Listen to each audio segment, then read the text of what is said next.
एक बेटी के नाम खत। मेरी प्यारी बेटी, ये एक माँ का वो खत है जो मैंने कभी लिखा ही नहीं। हम अब कभी नहीं मिलेंगे। आज तक अपनी मुश्किल ज़िंदगी में मैंने जितनी चीज़ें की हैं, मौत उन सब में सबसे मुश्किल काम था। बस कुछ मिनटों में ज़िंदगी का सपनों का मैंने खून कर दिया। अब तो बहुत देर हो चुकी है, फिर भी सोचा कि तुमसे वो बातें कर लूँ जो अब कभी नहीं कर पाऊँगी। कौन जाने मैं अच्छी माँ बन पाती कि नहीं। कौन जाने तुम और मैं सहेलियों की तरह गर्मियों की दोपहरी में बैठकर एक दूसरे को बालों में तेल लगा पाते कि नहीं। कौन जाने कि तुम मुझे मम्मी पुकारती या मोम जैसे आजकल कूल बच्चे पुकारते हैं। इसीलिए छुपाकर बैठी। मैं इतनी कूल बच्ची नहीं थी कि याद शहर में एक प्राइमरी स्कूल में पीछे से दूसरी बेंच में बैठने वाली बच्ची थी। दूसरे बच्चे छीन न ले टिफ़िन खाने वाली बच्ची थी और मार्क्स थोड़े कम आ गए तो स्टोर में पापा की डांट के डर से दुबक कर रोने वाली बच्ची थी। फिर शाम को पापा डांटते नहीं थे तो खुद को डांट लेती थी कि इतना क्यों रोई बेकार में, आंसू बर्बाद किए। सही भी था। आगे ज़िंदगी में इतना रोना था कि आंसू बचा लेती तो अच्छा होता। माँ से ज़्यादा बनती थी। मेरे छोटे छोटे हाथों पर मेहंदी पहली बार उन्होंने ही लगाई थी। आर्ट्स की टीचर जो थी बोली, ऐसे कभी तेरी शादी में तेरे हाथों में मेहंदी लगाऊंगी। मैंने माँ को समझाया था कि ऐसा नहीं हो सकता। मैं पहले ही अपने गुड्डे से शादी कर चुकी हूँ। याद शहर के पार्क में जाड़ों में माँ मुझे ले जाती थी। वापसी में बाजार से प्लास्टिक की छोटी छोटी चूड़ियाँ मुझे पहनाती थी और फिर ड्राइंग की एक किताब खरीदती थी और घर चलकर अपना होमवर्क करना शुरू कर देती थी। उन्हें मुझे हाथी बनाना जो सिखाना था। एक दिन कुछ ऐसा हुआ कि माँ ने आर्ट्स कॉलेज ब्रश पेंटिंग सब छोड़ दिया था। मैंने माँ को किसी से कहते हुए सुना था कि पापा को कोई और लड़की पसंद आने लगी थी। मेरी प्यारी बेटी, जैसे जैसे दिन बीते ये साफ होने लगा था कि पापा अपनी ऑफिस की उस दूसरी लड़की के बहुत करीब आ गए थे। वो सिर्फ बॉस और जूनियर का रिश्ता नहीं था, वो तो कुछ और ही था, इतना गहरा कि मेरी माँ के कलेजे के अंदर तक धंस गया था। और मेरी माँ एक ऐसी योद्धा बन गई थी जो अपने सीने में धंसे उस भाले के बावजूद चले जा रही थी। जानती थी कि उनका पति अब किसी और का प्रेमी हो गया था, लेकिन फिर भी मुस्कुराती थी, फिर सिंदूर लगाती थी, फिर भूखे प्यासे करवा चौथ का व्रत रखती थी। हिंदुस्तान में बहादुरी दिखाने के कई तरीके होते हैं, लेकिन लड़की होना शायद हिंदुस्तान में बहादुरी का काम होता है। बचपन से बड़े होने तक हम कदम पर हर दूसरी बात पर हमें यह बताया जाता है कि लड़की हो, हमारी दुनिया अलग कायदे कानून पर चलती है। मैंने माँ को ज़िंदगी भर खाना बाद में खाते देखा। जब घर के सारे पुरुष खा चुके होते थे, मैंने नानी को 70 साल की उम्र में भी गर्मी में साड़ी से पसीना पोंछते हुए किचन में खाना बनाते देखा। मैंने पड़ोस की बच्चियों को 70 रुपए की चप्पल पहनकर स्कूल जाते देखा, जबकि उनके भाइयों को फुटबॉल खेलने के लिए महंगे जूते मिल जाते थे।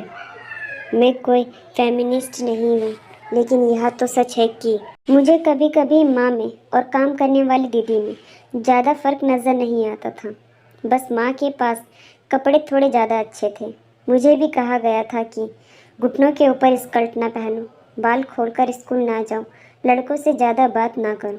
खैर, मैं तो यूँ भी शर्मीली थी। मेरा लड़कों में कोई दोस्त नहीं था, बस आमिर खान को देखकर शर्माती थी। लेकिन एक दिन मेरे मोहल्ले में एक लड़का विपिन मिला। उसे देखकर लगा कि जब कॉलेज के बाहर निकलूं तो सच संवर कर निकलूं। ऐसा लड़का जिससे मिलने के बाद एक सादी सी लड़की भी खुद को खूबसूरत महसूस करने लगती है। मेरी प्यारी बेटी, हमें लगता है कि प्यार एक चोर की तरह दबे पाँव आता है। प्यार खामोशी से आता है, लेकिन नहीं, प्यार तो ढिंढोरा पीटते हुए आता है। मेरे साथ भी ऐसा ही हुआ। जैसे दिल में प्यार उतरा, ऐसा लगा कि ये राज सिर्फ मुझे और उसे ही पता है। मैं तो ये सोच रही थी कि कब और कैसे पापा को बताऊं कि मैं किताबों के अलावा भी किसी और के बारे में सोचने लगी हूँ कि अचानक एक दिन पापा कमरे में दाखिल हुए और टेबल से मेरी किताबें ज़ोर से हटाई और एक कागज़ का पन्ना मेज पर फेंका। ये मेरे हाथ से विपिन को लिखी एक चिट्ठी थी। मेरी पहली चिट्ठी जो मैंने उसे चुपचाप भेजी थी, लेकिन मैं गलत थी। उसे तो अपने दोस्तों के सामने शेखी बघाड़ने के लिए मेरी चिट्ठी एक इश्तेहार की तरह उन्हें दिखानी थी। बात उसने उनके घरों तक पहुंची और फिर मेरे पापा चिट्ठी लेकर आ गए।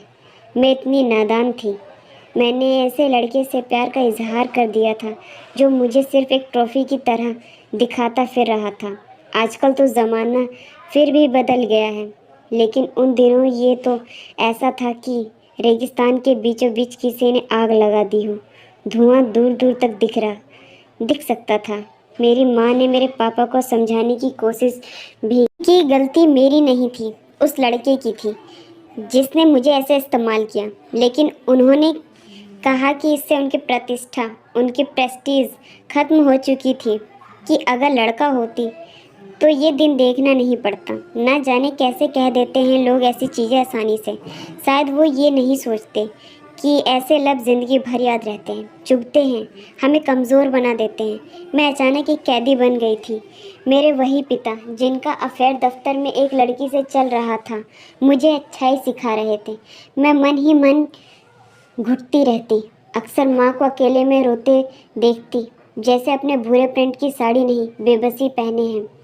जो लोग कहते हैं कि लव मैरिज आसानी से टूटती है, उन्हें अरेंज मैरिज में खामोशी से घुटती बीवियों को भी देख लेना चाहिए। एक दिन ऐसे घुटती हुई अरेंज मैरिज में मेरे पापा मम्मी को फैसला सुनाने आ गए। वो मेरी माँ से तलाक चाहते थे। मेरी प्यारी बेटी, अचानक अपनी माँ के लिए मैं माँ बन गई थी। उनको इतना बेसहारा और बेबस मैंने आज तक नहीं देखा था, और मैं उनके रोते हुए चेहरे में हिंदुस्तान की वो हर औरत की बेबसी देखी जो ज़िंदगी भर अपने बेटों, अपने पतियों को आंख मूंद कर ख्याल रखती हैं और बदले में अपमान और तिरस्कार नहीं पाती तो बदले में प्यार का पुरस्कार भी ज़रूर नहीं पाती। उन्होंने खाना खा लिया था कि नहीं, उनके सर में दर्द हो रहा था, ऑफिस में कैसे काम कर रहे होंगे, उन्हें भिंडी अच्छी लगती है। मैंने अभी खाना नहीं खाया तो क्या, ज़रा बाजार जाकर भिंडी ले आती हूँ। यही तो है ना हमारी कहानी। मेरी माँ भी अपनी शादी के 18 साल यही किया। उनकी शादी उनके माँ बाप ने ज़बरदस्ती जिस इंसान के साथ कर दी थी, उसकी अपने पति की यही सोचकर सेवा की कि अब तो यही ज़िंदगी है। जो वो खाते माँ ने अपनी पसंद बना ली थी।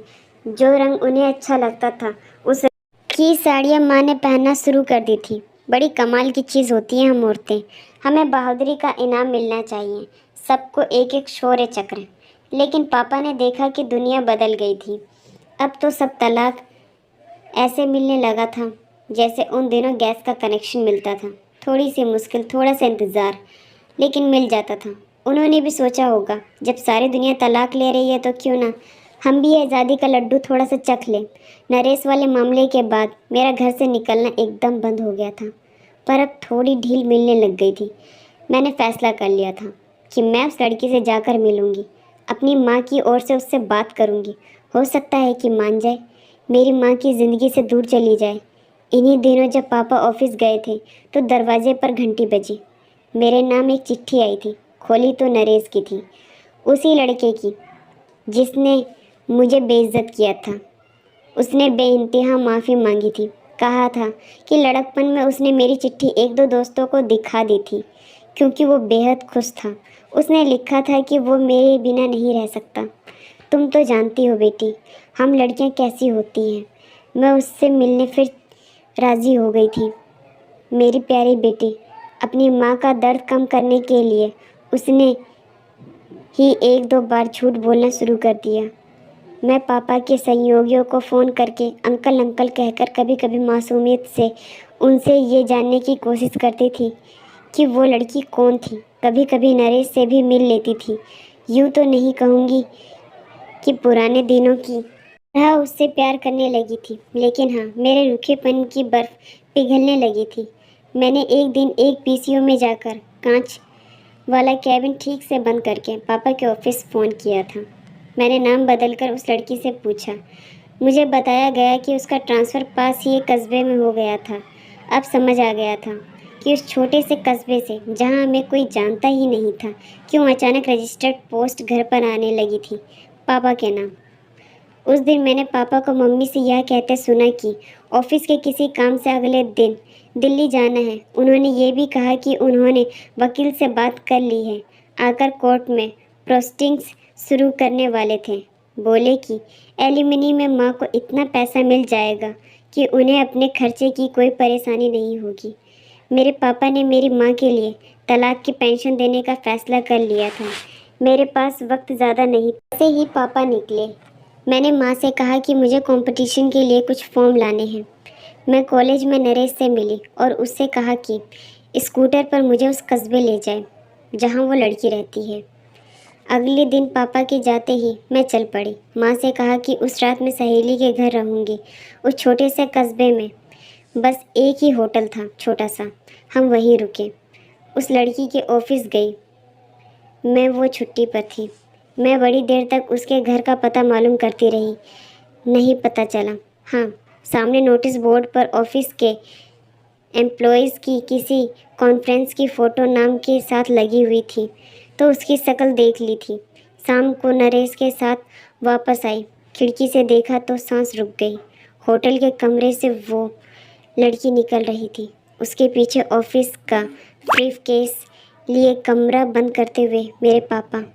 उसी एक लम्हे में मैंने फैसला कर लिया था कि माँ को कहूँगी कि पापा को तलाक दे दे। जिस आदमी ने उनकी इज्जत ही नहीं की, उनकी इज्जत करने का तो सवाल ही नहीं उठता।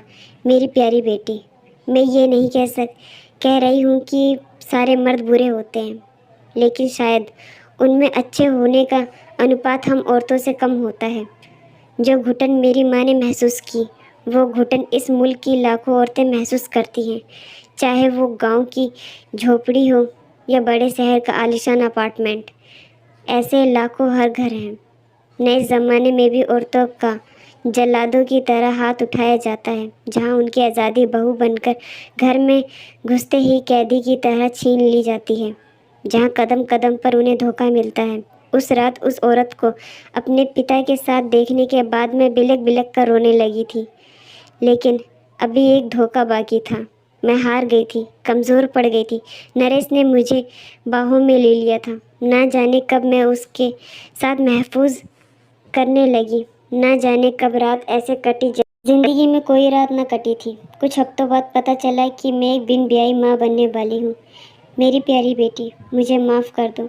मैं ये बताना चाहती थी कि मैं क्यों अबॉर्शन करा के तुम्हारी जान ले रही हूँ। हमें किसी को जीवन देने का अधिकार नहीं है अगर हम उन्हें मौत से बदतर ज़िंदगी देने जा रहे हों।